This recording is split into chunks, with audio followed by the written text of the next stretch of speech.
ಆತ್ಮೀಯ H16 news ಅರ್ಥಾತ್ ಸಿದ್ದರಾಮಯ್ಯ ಸ್ವಾಗತ. ನಾನು ನಿಮ್ಮ MI ಅಥವಾ ಮಲ್ಲಪ್ಪ ಜೋತವರು. ಆದ್ಮೇಲೆ ರಾಷ್ಟ್ರವನ್ನು ಉದ್ದೇಶಿಸಿ ನಮ್ಮ ಮೋದಿಜಿಯವರು ಮಾತಾಡಿದರು, ನೀವು ನೋಡಿದ್ದೀರಿ.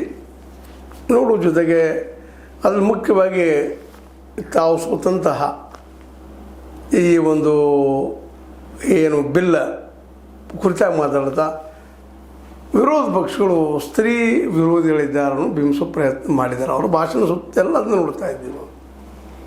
ಇದಕ್ಕೆಲ್ಲ ಕಾರಣಕರ್ತರು ಯಾರಪ್ಪ ಅಂತಂದ್ರೆ, ನಾವು ಸ್ತ್ರೀ ಪರವಾದಿಗಳು, ಹೆಣ್ಣು ಮಕ್ಕಳಿಗೆ ನಾವು ಅಧಿಕಾರ ಕೊಡಲಿಕ್ಕೆ ಪ್ರಯತ್ನ ಮಾಡಿದ್ವಿ, ಅದನ್ನು ತಪ್ಪಿಸಿದ್ರು ವಿರೋಧ ಪಕ್ಷದವರು ಅಂತೇಳಿ ಅದನ್ನು ದೊಡ್ಡದಾಗಿ ಪ್ರಚಾರ ಮಾಡೋದ ಪ್ರಯತ್ನ ಮಾಡಿದರು. ಇರ್ಬೋದಿಲ್ಲ ಅಂತಲ್ಲ, ಸ್ತ್ರೀ ಪರವಾದಿ ಇಲ್ಲ ಅಂತೂ ಯಾವ ಮಾಡಲಿಕ್ಕೆ ಹೊರಟಿಲ್ಲ. ಯಾಕೆ ಯಾವ ರಾಜಕಾರಣಿಗಳು ಪೂರ್ಣ ಸತ್ಯವನ್ನು ಮಾತಾಡೋದಿಲ್ಲ, ಅರ್ಧ ಸತ್ಯಗಳನ್ನು ಮಾತಾಡ್ತಾ ಇದ್ದಾರೆ. 2023 ಪಾಸ್ ಆಗಿತ್ತಲ್ಲ ಇದು ಬಿಲ್ಲ, ಆವತ್ತು ಮಾಡಿಬಿಟ್ರೆ ಮುಗಿದು ಬಿಡ್ತಿತ್ತಲ್ಲ ಇದು. ಇದನ್ನು ಮುಂದಕ್ಕೆ ಹಾಕಿದವ್ರು ಯಾರು ಅನ್ನೋದಕ್ಕೆ ಇವತ್ತು ವಿರೋಧ ಪಕ್ಷ ಪ್ರಶ್ನೆ ಮಾಡ್ತಾ ಇದ್ದಾವೆ. ಅಂದ್ರೆ ಇದರ ಅರ್ಥ ಆಗ ಮುಗಿದಿತ್ತು, ಈಗ ಅವ್ರ ಓರೋದು ಅದ್ರ ಬಗ್ಗೆ ಈಗ ತೊಗೊಳ್ಳೋದು ಅವಶ್ಯಕತೆ ಏನಿತ್ತು?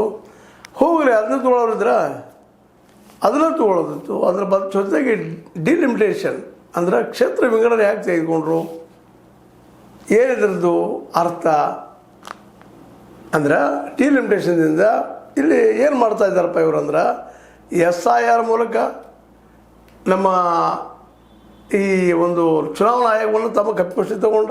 ಸ್ವತಂತ್ರವಾದ ಮೀಡಿಯಾಗೆ ಬೇಕಾಗಿರುವುದು ಸ್ವತಂತ್ರ ಧ್ವನಿ. ಆ ಸ್ವತಂತ್ರ ಧ್ವನಿ ಉಳಿಸಲು ನೀವು ಮಾಡಬೇಕಾದದ್ದು ಇಷ್ಟೇ. ಅದೇನಪ್ಪಾ ಅಂತಂತಂದ್ರೆ, ನಿಮ್ಮ ಕೈಲಾದಷ್ಟು ಸಹಾಯ ಈ ಚಾನಲ್ಗೆ ಮಾಡಿ ಹಾಗೂ ನಿಮ್ಮ ಧ್ವನಿಯನ್ನು ಕಾಪಾಡಿಕೊಳ್ಳಿ. ತಮಗೆ ಬೇಕಾದಂತ ಇಟ್ಟುಕೊಂಡು ಬೇಡ ಅಂತ ಎಲ್ಲ ಹೆಸರನ್ನು ಕಟ್ ಮಾಡ್ತಾ ಇದ್ದಾರೆ. ಇಡೀ ದೇಶದ ತುಂಬ ಎಷ್ಟು ಆಯ್ತಪ್ಪ ಇವತ್ತು, ಎಲ್ಲಿ 80 ಲಕ್ಷ, 60 ಲಕ್ಷ, 90 ಲಕ್ಷ, ಕೋಟಿ. ಈ ನಾಳೆ ಉತ್ತರ ಪ್ರದೇಶದ ಕೋಟಿಯಲ್ಲೇ ಹೊರಗೆ ಹೋಗೋರಿದ್ದಾರೆ. ಅಲ್ಲಿ ಏನು ಕೇವಲ ಹೆಸರಲ್ಲಿ ತಾಳೆ ಆಗದ ಕಾರಣಕ್ಕಾಗಿ ಒಂದು ಸ್ಪೆಲ್ಲಿಂಗ್ ಮಿಸ್ಟೇಕು, ಮತ್ತೊಂದು ಮಿಸ್ಟೇಕಾಗಿ ನೀವೆಲ್ಲಪ್ಪ ಇಲ್ಲಿ ಅವರ ಇದರಿಂದ ಈ ಒಂದು ಕಾರಣಕ್ಕಾಗಿ ಅದರಲ್ಲೂ ಮ್ಯಾಕ್ಸಿಮಮ್ ಹೆಚ್ಚು ಮುಸ್ಲಿಂ ಕಮ್ಯುನಿಟಿ ಹೆಸರನ್ನು ಕಟ್ ಮಾಡ್ತಾ ಇದ್ದಾರೆ.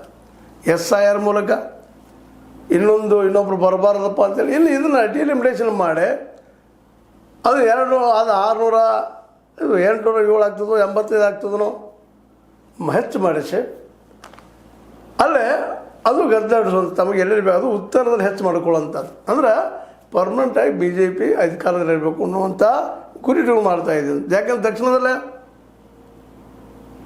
ವಿಶೇಷವಾಗಿ ದಕ್ಷಿಣದಲ್ಲೇ ಜನ ಒಲಿತಾ ಇಲ್ಲ BJPಗೆ. ಹೀಗಾಗಿ ಉತ್ತರ ಭಾರತವನ್ನು ಪೂರ್ತಿ ಕವರೇಜ್ ಮಾಡ್ಕೋಬೇಕು. ಅಲ್ಲಿ ಹೆಚ್ಚಾದ ಜನಸಂಖ್ಯೆ ಆದ್ರ ಮೇಲೆ ಅದು ಮಾಡುವಂಥದ್ದು, ಡಿವೈಡ್ ಮಾಡೋದು. ನಂತರ ಏನೋ ಭಾಳ ಸ್ಟ್ರಿಕ್ಟ್ ಆದ ತಕ್ಷಣ 50% ನಾವು ಎನ್ಹಾನ್ಸ್ ಮಾಡ್ತೀವಿ ಪ್ರತಿಯೊಂದನ್ನು ಅಂತ ಹೇಳಿದರು.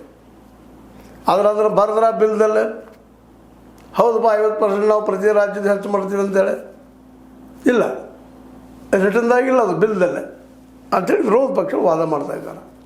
ಅಂದರೆ 50% ಹೆಚ್ಚು ಮಾಡೋಂಗಿಲ್ಲ ದಕ್ಷಿಣದ್ದು.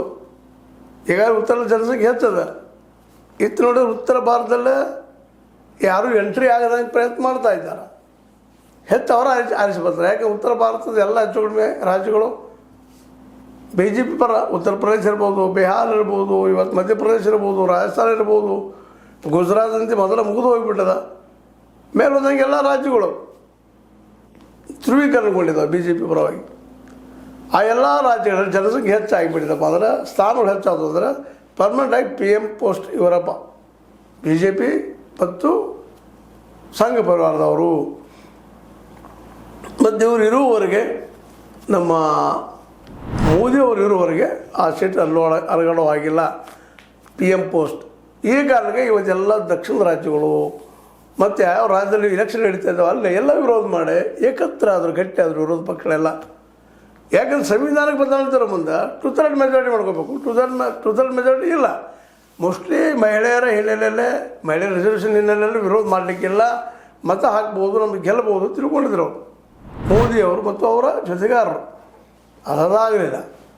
ಯಾಕಂದ್ರೆ ಹೆಣ್ಮಕ್ಳನ್ನ ವಿರೋಧ ಮಾಡಿದಪ್ಪ, ಅವ್ರ ರಿಸರ್ವೇಷನ್ ಕೊಡೋದು ವಿರೋಧ ಮಾಡಿ ಅಂತೇಳಿ ದೊಡ್ಡ ಹಲ್ಲಾಪೋಲ ಮಾಡೋಕ್ಕೆ ಸಾಧ್ಯ ಆಗ್ತದೆ, ಅವ್ರ ಹೆಸರು ಕೆಡ್ತದೆ. ಅದಕ್ಕೆ ಅವರು ಒಪ್ಪಬಹುದು ಅನ್ನುವಂಥ ಒಂದು ಮಾತು. ಆದ್ರೆ ಸ್ಥಿತಿಯನ್ನು ಅರ್ಥ ಮಾಡ್ಕೊಂಡಂತಹ ವಿರೋಧ ಪಕ್ಷಗಳು ಒಂದಾಗಿ ಈ ಸಲ ಆ ಬಿಲ್ ಬಿದ್ದು ಹೋಗಂಗೆ ಮಾಡಿದರು. ಮೊದಲೇ ಕಾರಣ SIR ಮೂಲಕ ಈಗಾಗಲೇ ದೇಶದ ಬಹುಸಂಖ್ಯಾತರನ್ನು ಹೆಚ್ಚು ಕಡಿಮೆ 7-8% ಮತದಾರರು ಕಟ್ ಮಾಡಿ ಹೋಗಿಬಿಟ್ಟಿದ್ದಾರೆ. ಅದರ ಟರ್ನಿಂಗ್ ಪಾಯಿಂಟ್ ಆಗುವಂಥದ್ದು ಆಡಳಿತಾರೂಢ ಮತ್ತು ವಿರೋಧ ಪಕ್ಷಗಳ ಮಧ್ಯದಲ್ಲೇ 1-2 ಪಾಯಿಂಟ್ ಮೇಲೆ 1-2% ಮೇಲೆ ಗೆಲುವಾಗುವಂಥ ಸಂದರ್ಭದಲ್ಲೇ 7-8% ಕಟ್ ಆಗೋದ್ರಿಂದಾಗಿ ಸಹಜವಾಗಿ ಇವರಿಗೆ ಅಲ್ಲಿ ಅವಕಾಶ ಇತ್ತು. ಇನ್ನು ಎರಡನೇದು ಈ ವಿಸ್ತೀರ್ಣ ಮಾಡೋದ್ರಿಂದಾಗಿ ಉತ್ತರ ಭಾರತಕ್ಕೆ ಜನಸಂಖ್ಯೆ ಆಧಾರದ ಮೇಲೆ ಭಾಳ ಮಹತ್ವದಲ್ಲಿ ನೆನಪಿಡ್ಬೇಕಾಗಿತ್ತು.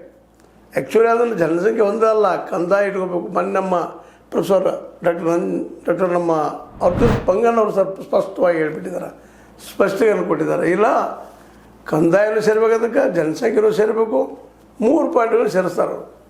ಇವೆಲ್ಲ ಸೇರಿದಾಗ ಮಾತ್ರ ಈ ಪರ್ಫೆಕ್ಟ್ ಅಂತ ಈ ಒಂದು ಸರ್ವೆ ಮಾಡಲಿಕ್ಕೆ ಸಾಧ್ಯದ, ಈ ಡಿಲಿಮಿಟೇಷನ್ ಮಾಡಲಿಕ್ಕೆ ಸಾಧ್ಯದ. ಕೇವಲ ಜನಸಂಖ್ಯೆ ಒಂದು ಆಧಾರ ಮೇಲೆ ಮಾಡಿದ್ರೆ ಉತ್ತರ ಭಾರತದಲ್ಲಿ ಹೆಚ್ಚಾಗ್ತಾವ, ನಿರಂತರವಾಗಿ BJP ಆಯ್ಕೆ ಹಾಕ್ಕೊಂಡು ಹೋಗ್ತದೆ ಅನ್ನುವಂಥ ಭಯ ವಿರೋಧ ಪಕ್ಷಗಳು. ಹೀಗಾಗಿ ಅವರೆಲ್ಲ ಒಕ್ಕಟ್ಟಾದರೂ ಆ ಒಂದು ಸಂವಿಧಾನ ಪರ ಇದ್ದಂಥ ಸಂವಿಧಾನಕ್ಕೆ ಬದಲಾಯಿಸಬೇಕಾದಂಥ ಒಂದು ವಿಚಾರ ಬಿದ್ದು ಹೋಗ್ಬಿಡ್ತು. ಇದು ಫಸ್ಟ್ ಟೈಮ್ ಐತಿಹಾಸಿಕವಾಗಿ ಈ ಕಳೆದ 12 ವರ್ಷಗಳಲ್ಲೇ ನಡೆದಂಥ ಪ್ರಥಮ ಸೋಲಿದು ಮೋದಿ ಅವರು. ಇದನ್ನು ಸರ್ ಮಾಡಲಿಕ್ಕೆ ಆಗ್ತಾಯಿಲ್ಲ. ಒಂದು ಎರಡನೇದು ಈಗ ಇಲೆಕ್ಷನ್ಗಳಿದ್ದಾವೆ ಉತ್ತರ ಪ್ರದೇಶ್, ಮುಂದೆ ಆಮೇಲೆ ನಮ್ಮ ವೆಸ್ಟ್ ಬೆಂಗಾಲ್, ಇವುಗಳು ದೊಡ್ಡ ರಾಜ್ಯಗಳಿದ್ದಾವೆ. ಅಲ್ಲಿ ಗೆಲ್ಲುವ ಸಲುವಾಗಿ ಈ ಅಲ್ಲಿ ಅರ್ಧ ಭಾಗ ಹೆಣ್ಮಕ್ಳಿದ್ದಾರೆ, ಅರ್ಧ ಭಾಗ ಜನಕ್ಕೆಲ್ಲ ನಂಬಿಸೆ ಇಲ್ಲ, ನಾವು ತರ್ತಾ ಇದ್ದೀವಿ ತಂದ್ರೆ ತಂದೆ ಅಂತ ಹೆಸರು ತೊಗೊಳ್ಳೋದು. ಬಿಲ್ ಪಾಸ್ ಆಗಿದ್ರೆ ಆಗದೆ ಹೋದ್ರೆ ಇಲ್ಲ, ಹೆಣ್ಮಕ್ಳ ಹೆಸರು ಎಲ್ಲರೂ ಸಹಿ ಮಾಡಲಿಲ್ಲಪ್ಪ, ಇವು ಪರವಾಗಿ ನಿಲ್ಲಿಲ್ಲ ಅನ್ನುವಂತಹ ಒಂದು ವಾತಾವರಣ ಕ್ರಿಯೇಟ್ ಮಾಡುವಂಥದ್ದು. ಹೀಗಾಗಿ ಇವೆರಡಕ್ಕೂ ಬಗ್ಗದ ವಿರೋಧ ಪಕ್ಷಗಳು ವಿರೋಧ ಮಾಡಿ ಕೆಡವಿದು. ಈಗ ಅದನ್ನು ನೆಪವಾಗಿ ಇಟ್ಕೊಂಡ ರಾಷ್ಟ್ರವನ್ನು ಉದ್ದೇಶಿಸಿ ಭಾಷಣವನ್ನು ನಮ್ಮ ಮೋದಿ ಅವರು ಮಾಡಿದ್ದಾರೆ. ಅದರಲ್ಲಿ 1 ಪಾಯಿಂಟ್ ಪ್ರೋಗ್ರಾಮ್ ಏನಪ್ಪ ಅಂತಂದ್ರೆ, ನಮ್ಮ ಮಹಿಳೆಗೆ ಅಪಮಾನ ಮಾಡಿದರು, ನಮಗೆ ಈ ಕೆಲಸ ಮಾಡಲಿಕ್ಕೆ ಬಿಡಲಿಲ್ಲ, ಇಡೀ ದೇಶದ ಮಹಿಳೆಯರಿಗೆ ಒಳ್ಳೆ ಅವಕಾಶ ಇತ್ತು, ನಾವು ಮಾಡಿದ್ದೀವಿ ಅಂತ ಹೇಳುವಂಥ ಮಾತುಗಳನ್ನ ಇವತ್ತು ನಾವು ಅವರ ದೇಶವನ್ನು ಉದ್ದೇಶಿಸಿ ಮಾತಾಡಿದ ಮಾತುಗಳನ್ನು ಕೇಳಿದಾಗ ಇವ್ರ ಉದ್ದೇಶ ಸ್ಪಷ್ಟ ಆಗ್ತದೆ. ಉದ್ದೇಶ ಏನು ಸ್ಪಷ್ಟಪ್ಪ ಅಂದ್ರೆ, ಕೇವಲ ಚುನಾವಣೆ ಗೆಲ್ಲುವುದಕ್ಕಾಗಿ ಮಹಿಳಾ ಮೀಸಲಾತಿಯನ್ನು ದೊಡ್ಡ ಇಶ್ಯೂ ಮಾಡಿದರು. ಅದೇ ಕಾಲಕ್ಕೆ ಅದನ್ನು ಒಪ್ಕೋಬೇಕಾಗಿತ್ತು, ಕೇವಲ ಅದೊಂದು ತರಬೇಕಾಗಿತ್ತು, ಅದೊಂದು ಮಾಡಬೇಕಾಗಿತ್ತು. ಮಹಿಳಾ ಮೀಸಲಾತಿ ಅದೊಂದು ಮಾಡಿದ್ರೆ ಒಪ್ಕೊಳ್ತಾ ಇದ್ರು. 2023ರಲ್ಲಿ ಒಪ್ಕೊಂಡಿದ್ದ ಮಸೂದೆ. ಈಗ ಎಸ್ ಅಂತಿದ್ರು ಎಲ್ಲರೂ. ಆದರೆ ಅದಕ್ಕೆ ಅವ್ರಿಗೆ ಏನು ಬೇಕಾಗಿತ್ತಪ್ಪ ಅಂದ್ರೆ ಪರ್ಮನೆಂಟ್ ಒಂದು ಮಹಿಳೆಯರು ನಮ್ಮ ಪರ ಉಳಿತಿದ್ರು. ಎರಡನೇದಾಗೆ ಏನಪ್ಪ ಅಂತಂದ್ರೆ, ಇವು ಹೆಚ್ಚಾಗೋದ್ರಿಂದಾಗಿ ಉತ್ತರ ಭಾರತ ಹೆಚ್ಚಾಗಿ ಜನಸಂಖ್ಯೆ ಪ್ರಮಾಣ ಮೇಲೆ ಆಯ್ತಪ್ಪ ಅಂತಂದ್ರೆ ಸಹಜ ನಮ್ಮ ಸೀಟುಗಳು ಹೆಚ್ಚಾಗ್ತಾವೆ. ಮೂರನೇದು ಏನಪ್ಪ ಅಂತಂದ್ರೆ, ನಿಮ್ಗೆ ಗೊತ್ತದೆ ಈಗಾಗಲೇ ಏನಪ್ಪ ಅಂತಂದ್ರೆ, ಇದು ಒಂದು ಈ ಜನಸಂಖ್ಯೆ ಹೆಚ್ಚಾಗಿ, ಎರಡನೇದು SIR ಅದರ ಮೂಲಕ ತಮ್ಮ ವಿರೋಧಿ ಮತಗಳನ್ನು ಕಿತ್ತಾಕುವಂಥದ್ದು, ಮತ್ತು ಹೆಣ್ಣುಮಕ್ಕಳ ಮತಗಳ ಮ್ಯಾಕ್ಸಿಮಮ್ ಬರೋದು, ಇವೆಲ್ಲ ಗುರಿಟ್ಟು ಈ ಕಾಲಕ್ಕೆ ಮಾಡಿದರು. ಇದು ರಾಜಕೀಯಕರಣ ಮಾಡಿ ಈ ಮೂಲಕ ತಮ್ಮ ಒಂದು ವಸಾಹತುಶಾಹಿಯನ್ನು ಮಾಡಿಕೊಳ್ಳುವಂಥ ದುರುದ್ದೇಶದಲ್ಲಿತ್ತು ಅನ್ನೋದು ವಿರೋಧ ಪಕ್ಷಗಳ ಸ್ಪಷ್ಟವಾದ ಅಭಿಪ್ರಾಯ. ಅದನ್ನು ರಾಹುಲ್ ಗಾಂಧಿ ಅವರು ಇವತ್ತು ಹೇಳ್ತಾ ಇದ್ದಾರೆ. ನಾವು ಇವತ್ತಿಗೂ ಬಂದಿದ್ದೀವಿ 2023ರ ಈ ಒಂದು ಮೀಸಲಾತಿ, ಮಹಿಳಾ ಮೀಸಲಾತಿ ಈಗಲೂ ನಾವು ಸಹಿ ಮಾಡ್ತೀವಿ, ನಾವು ರೆಡಿ ಇದ್ದೀವಿ, ಮಾಡ್ತೀವಿ ಅಂತೇಳಿ. ಆದರೆ ಅವ್ರಿಗೆ ಬೇಕಾಗಿಲ್ಲ. ನಿಜವಾದ ಬೇಕಾಗಿದ್ರೆ ಈಗ ಈ ಸಡನ್ನಾಗಿ ಕ್ವಿಕ್ಕಾಗಿ ಕ್ಷೇತ್ರ ವಿಂಗಡಣೆ ಬಿಟ್ಟೆ ಕೇವಲ ಮೀಸಲಾತಿ 2023 ಅದನ್ನು ಪಾಸ್ ಮಾಡಿಕೊಂಡ್ರೆ ಇವತ್ತಿಗೂ ಒಪ್ಪಿಗೆ ಅದ ಅವ್ರದ್ದು. ಇದನ್ಯಾಕೆ ಮಾಡ್ತಾ ಇಲ್ಲ ನಮ್ಮ ಮೋದಿಯವರು? ನಿಜವಾಗಿಯೂ ಮಹಿಳೆಯರ ಬಗ್ಗೆ ಕಾಳಜಿ ಇದ್ದರೆ ಅನ್ನೋಂಥ ಪ್ರಶ್ನೆನ ವಿರೋಧ ಪಕ್ಷಗಳು ಕೇಳ್ತಾ ಇದ್ದಾರೆ. ಇದು ನಿಮಗೆ ಲೈಕ್ ಆಗಿರ್ಬೋದು. ಲೈಕ್ ಮಾಡಿ, ಶೇರ್ ಮಾಡಿ, ಕಮೆಂಟ್ ಮಾಡಿ, ಜೊತೆ ಸಬ್ಸ್ಕ್ರೈಬ್ ಮಾಡಿ. H16 ನ್ಯೂಸ್ ಅರ್ಥ ಸತ್ಯದ ಕೈಗರಡಿ ವಂದನೆಗಳು.